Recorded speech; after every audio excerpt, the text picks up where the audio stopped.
ಕನ್ನಡ ಚಿತ್ರರಂಗದ ಧ್ರುವತಾರಿ ಪದ್ಮಭೂಷಣ ಡಾಕ್ಟರ್ ರಾಜ್ಕುಮಾರ್ ಅವರ 96ನೇ ಜಯಂತಿಯನ್ನು ಆನೇಕಲ್ ಪಟ್ಟಣದ ದೇವರಕೊಂಡಪ್ಪ ವೃತ್ತದಲ್ಲಿ ಅತ್ಯಂತ ಸಡಗರ ಸಂಭ್ರಮದಿಂದ ಆಚರಿಸಲಾಯಿತು. ಪದ್ಮಭೂಷಣ ಡಾಕ್ಟರ್ ರಾಜ್ಕುಮಾರ್ ಅಭಿಮಾನಿಗಳ ಸಂಘದ ವತಿಯಿಂದ ಹಮ್ಮಿಕೊಂಡಿದ್ದ ಈ ವಿಶೇಷ ಕಾರ್ಯಕ್ರಮದಲ್ಲಿ ಅನ್ನದಾನ ಹಾಗೂ ವಿಶೇಷ ಪೂಜೆ ಪುಷ್ಪ ನಮನ ಸಲ್ಲಿಸಲಾಯಿತು. ಕಾರ್ಯಕ್ರಮದಲ್ಲಿ ಭಾಗವಹಿಸಿ ಡಾಕ್ಟರ್ ರಾಜ್ಕುಮಾರ್ ಅವರ ಭಾವಚಿತ್ರಕ್ಕೆ ಪುಷ್ಪಾರ್ಚನೆ ಮಾಡಿ ಮಾತನಾಡಿದ ಪುರಸಭೆಯ ಮಾಜಿ ಅಧ್ಯಕ್ಷ ಎನ್ಎಸ್ ಪದ್ಮನಾಭರವರು, ಅಣ್ಣವರು ಕೇವಲ ನಟರಲ್ಲ, ಅವರು ಕನ್ನಡ ನಾಡಿನ ಸಾಂಸ್ಕೃತಿಕ ಅಸ್ಮಿತೆ, ಅವರ ಸರಳತೆ ಮತ್ತು ಆದರ್ಶಗಳು ಇಂದಿನ ತಲೆಮಾರಿಗೆ ದಾರಿದೀಪ ಎಂದು ಶ್ಲಾಘಿಸಿದರು. ಇದೇ ವೇಳೆ ಸ್ಥಳೀಯ ಸಮಸ್ಯೆಯ ಬಗ್ಗೆ ಗಮನ ಸೆಳೆದ ಪದ್ಮನಾಭ್ ಅವರು, ದೇವರಕೊಂಡಪ್ಪ ವೃತ್ತದಲ್ಲಿರುವ ಡಾಕ್ಟರ್ ರಾಜ್ಕುಮಾರ್ ಹೆಸರಿನ ಬಸ್ ತಂಗುದಾಣವು ಶಿಥಿಲಾವಸ್ಥೆಯಲ್ಲಿದೆ. ಈ ಬಗ್ಗೆ ಈಗಾಗಲೇ ಶಾಸಕರ ಗಮನಕ್ಕೆ ತರಲಾಗಿದೆ. ಶೀಘ್ರದಲ್ಲಿ ಶಾಸಕರ ಸಹಕಾರದೊಂದಿಗೆ ಇದನ್ನು ಸುಸಜ್ಜಿತ ಹಾಗೂ ಸುಂದರ ನಿಲ್ದಾಣವಾಗಿ ನವೀಕರಿಸಲಾಗುವುದು ಎಂದು ಭರವಸೆ ನೀಡಿದರು.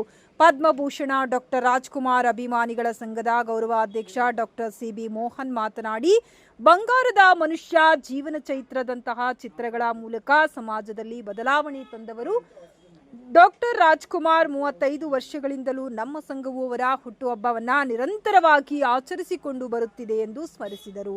ಪದ್ಮಭೂಷಣ ಡಾಕ್ಟರ್ ರಾಜ್ಕುಮಾರ್ ಅಭಿಮಾನಿಗಳ ಸಂಘದ ಅಧ್ಯಕ್ಷ ಟಿವಿ ಪ್ರಸಾದ್ ಮಾತನಾಡಿ, ರಾಜ್ಕುಮಾರ್ ಅವರ ಮೊದಲ ಚಿತ್ರಕ್ಕೆ ಹಾಡು ಬರೆದವರು ಆನೇಕಲ್ನ ಲಾವಣಿ ನಂಜಪ್ಪರವರು. ಕಾರಣದಿಂದಲೇ ಅಣ್ಣವರಿಗೆ ಆನೇಕಲ್ ಮೇಲೆ ವಿಶೇಷ ಪ್ರೀತಿ ಇತ್ತು. ಗೋಕಾಕ್ ಚಳವಳಿ ಮತ್ತು ನೇತ್ರದಾನ, ರಕ್ತದಾನ ಜಾಗೃತಿಯಲ್ಲಿ ಅವರ ಪಾತ್ರ ಅಮೋಘ ಎಂದರು. ಕಾರ್ಯಕ್ರಮದಲ್ಲಿ ಲೇಖಕರಾದ ಜಗನ್ನಾಥರಾವ್ ಬಹುಳೆ, ಪುರಸಭಾ ಸದಸ್ಯ ರಾಜೇಂದ್ರ ಪ್ರಸಾದ್ ಬಾಬು, ಪಂಡಿತ್ ಮೆಡಿಕಲ್ನ ಶೇಖರ್, ನಾಗೇಂದ್ರ ಕುಮಾರ್ ಬಾಬು ಹಾಗೂ ಸಂಘದ ಪದಾಧಿಕಾರಿಗಳು ಸೇರಿದಂತೆ ನೂರಾರು ಅಭಿಮಾನಿಗಳು ಭಾಗವಹಿಸಿದ್ದರು.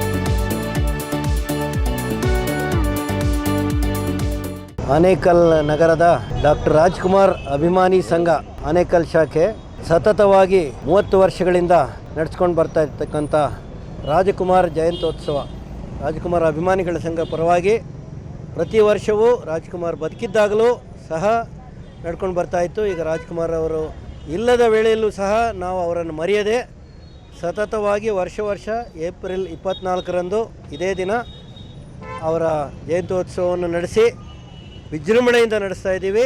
ನಮ್ಗೆ ಅದನ್ನು ಹೇಳ್ಕೊಳ್ಳೋಕ್ಕೆ ಹೆಮ್ಮೆ ಆಗುತ್ತೆ. ಈ ದಿನ ಅದರ ಸಲುವಾಗಿ ಗಣ್ಯ ವ್ಯಕ್ತಿಗಳನ್ನು ಸಹ ಕರೆಸಿ ಅವರನ್ನು ಸಹ ಆದರಪೂರ್ವಕವಾಗಿ ಗೌರವದಿಂದ ಬರಮಾಡಿಕೊಂಡು ಮಾಲಾರ್ಪಣೆ ಮಾಡಿಕೊಂಡು ನಮ್ಮ ಅಹವಾಲುಗಳನ್ನು ಅವರಿಗೆ ಹೇಳಿಕೊಂಡು ಅದಕ್ಕೆ ತಕ್ಕ ಆಶ್ವಾಸನೆಯನ್ನು ಸಹ ಪಡೆದು ಅವರಿಂದ ಅನ್ನದಾನವನ್ನು ಆನೇಕಲ್ ನಗರದ ಜನತೆಗೆ, ಅಭಿಮಾನಿಗಳಿಗೆ ಮಾಡಿ ನಡೆಸ್ಕೊಂಡು ಯಶಸ್ವಿಯಾಗಿ ನಮ್ಮ ಪ್ರಸಾದ್ ಅವರ ನೇತೃತ್ವದಲ್ಲಿ ನಡೆಸ್ಕೊಂಡು ಬರ್ತಾಯಿದ್ದೀವಿ. ಅದಕ್ಕೆ ಎಲ್ಲರ ಸಹಕಾರ ಇದೆ, ನಮ್ಮ ಮಿತ್ರರ ಸಹಕಾರಗಳಿದೆ, ಅಭಿಮಾನಿ ಸಂಘದ ಸದಸ್ಯರ ಸಹಕಾರ ಇದೆ, ಆನೇಕಲ್ ನಗರದ ಜನತೆ ಸಹಕಾರ ಇದೆ. ಇದನ್ನು ಇನ್ನೂ ಹೆಚ್ಚಿನ ರೀತಿಯಲ್ಲಿ ಮುಂದುವರಿಸ್ಕೊಂಡು ಹೋಗ್ತೀವಿ. ಆ ಒಂದು ಅಭಿಮಾನಕ್ಕೋಸ್ಕರ ನಮ್ಮ ಪುರಸಭಾಧ್ಯಕ್ಷರಾದಂಥ ಪದ್ಮನಾಭರವರು ಆಗಮಿಸಿ, ಇಲ್ಲ ಇದನ್ನು ನಾನು ನಡೆಸ್ಕೊಂಡು ಬರಲೇಬೇಕು ಅನ್ನೋ ಇದರ ಮೇಲೆ ಬಂದಿದ್ದೀನಿ. ಇದು ನಮ್ಮಂತ ಅವ್ರು ಬಂದರೆ ನಿಮಗೂ ಸಹ ಮುಂದೆ ನಡೆಸ್ಕೊಂಡು ಹೋಗೋಕ್ಕೆ ಉತ್ಸಾಹ ಬರುತ್ತೆ ಅಂತ ಅನ್ನೋ ಮಾತನ್ನು ಈಗ ತಾನೇ ಹೇಳಿದ್ರು. ಅದರ ಪ್ರಕಾರ ಅವರು ಬಂದಿದ್ದಾರೆ.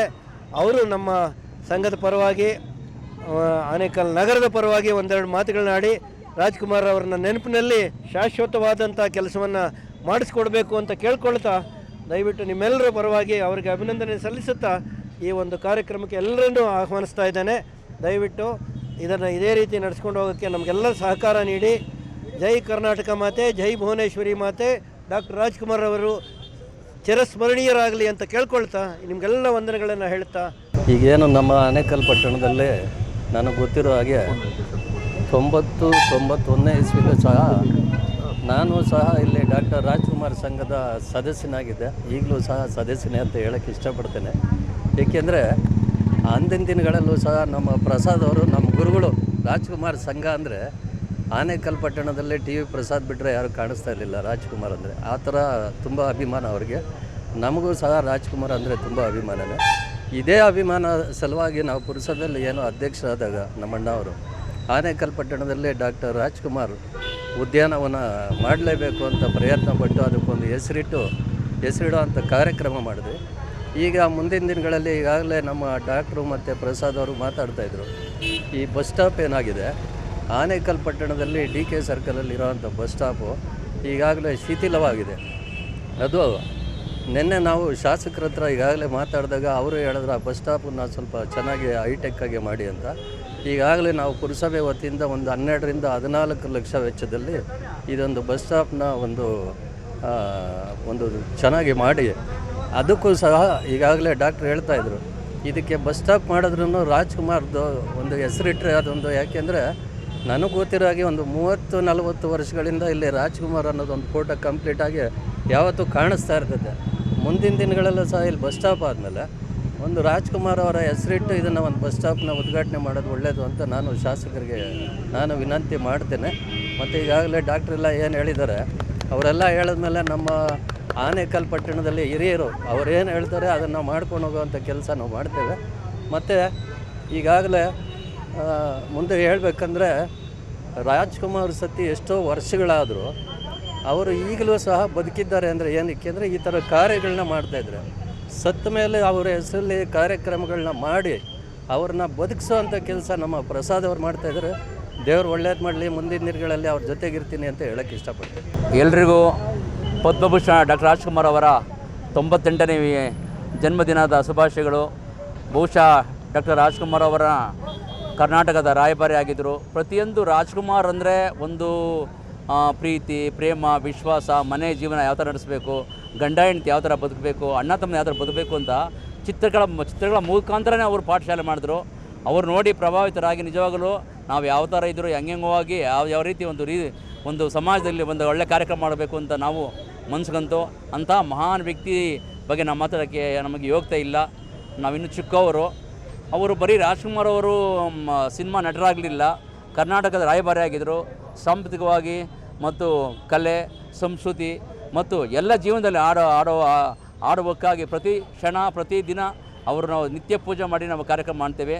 ನಿಜವಾಗ್ಲೂ ಇಂಥ ಒಂದು ಕಾರ್ಯಕ್ರಮ ನಿಜವಾಗ್ಲೂ ನಮ್ಮ ಗೌರವಾಧ್ಯಕ್ಷರಾದ ಡಾಕ್ಟರ್ CB ಮೋಹನ್ ಅವರವರು ಅದನ್ನು ಮಾರ್ಗದರ್ಶಿ ಆಗಿದ್ದಾರೆ. ಅವರ ಸಾಧನೆ ನಿಂತ್ಕೊಂಡು ಕಾರ್ಯಕ್ರಮ ನಡೆಸ್ಕೊಳ್ತಾರೆ. ನಮ್ಮ ಪುರಸಭಾ ಅಧ್ಯಕ್ಷ ಪದ್ಮನಾಭರವರು ಅವರಷ್ಟೇ ಎಲ್ಲ ಕಾರ್ಯಕ್ರಮ ಸಾಥ್ ನಿಂತ್ಕೊಡ್ತಾರೆ. ಏನೇ ಕಾರ್ಯಕ್ರಮ ಆದರೂ ನಮ್ಮ ನಾಗೇಂದ್ರ ಅಂತ ಇದ್ದಾರೆ, ನಮ್ಮ ಇವರಿದ್ದಾರೆ, ತುಂಬ ಜನ ಹುಡುಗರು ಹೆಲ್ಪ್ ಮಾಡ್ತಾರೆ. ಎಲ್ಲ ಕಾರ್ಯಕ್ರಮ ನಾವು ಇದ್ದೀವಿ ಅಂತ ಒಂದು ಮನಸ್ಸು ಬಂದಾಗ ಇಂಥ ಕಾರ್ಯಕ್ರಮ ಮಾಡಬೇಕು.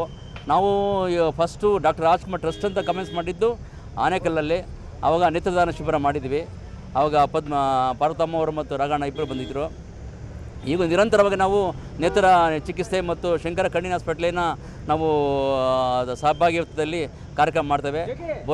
ಬರೋ ತಿಂಗಳಲ್ಲಿ ಇನ್ನೊಂದು ಕಾರ್ಯಕ್ರಮ ನೇತ್ರದಾನದಲ್ಲಿ ಮಾಡಬೇಕು ಅಂತ ಕಾರ್ಯಕ್ರಮ ಹಮ್ಮಿಕೊಂಡಿದ್ದೀವಿ. ಇದೇ ಅಣ್ಣವರ ಹೆಸರಲ್ಲಿ ಸದಾ ನಾವು ಕಾರ್ಯಕ್ರಮ ಮಾಡಬೇಕು ಅಂದ್ಕೊಂಡಿದ್ದೀವಿ. ನಿಜವಾಗ್ಲೂ ನಮ್ಗೆ ತುಂಬ ಸಂತೋಷ ಆಗ್ತದೆ. ರಾಜ್ಕುಮಾರ್ ಅವರು ಈ ದೈವಿಕ ಇಲ್ಲವಾದರೂ ನಮ್ಮ ಜೊತೆ ಯಾವಾಗ ಇರ್ತಾರೆ, ಅವರ ಆಶೀರ್ವಾದ ನಮ್ಗೆ ಸದಾ ಇರ್ತದೆ ಅಂತೇಳಿ ನಾನು 2 ಮಾತು ಮುಗಿಸಿದ್ದೀನಿ. ಈ ಒಂದು ಕಾರ್ಯಕ್ರಮಕ್ಕೆ ಎಲ್ಲ ಬಂದಿದ್ದ ಸಂತೋಷ. ನಿಮಗೆಲ್ಲರಿಗೂ ಮತ್ತು ಮಾಧ್ಯಮ ಮಿತ್ರರಿಗೂ ನಿಮಗೂ ಎಲ್ರಿಗೂ ಒಳ್ಳೆಯದಾಗಲಿ, ಕಾರ್ಯಕ್ರಮ ಚೆನ್ನಾಗಿ ಬರಲಿ ಅಂತ ಹೇಳ್ತಾ ಇದ್ದೀನಿ.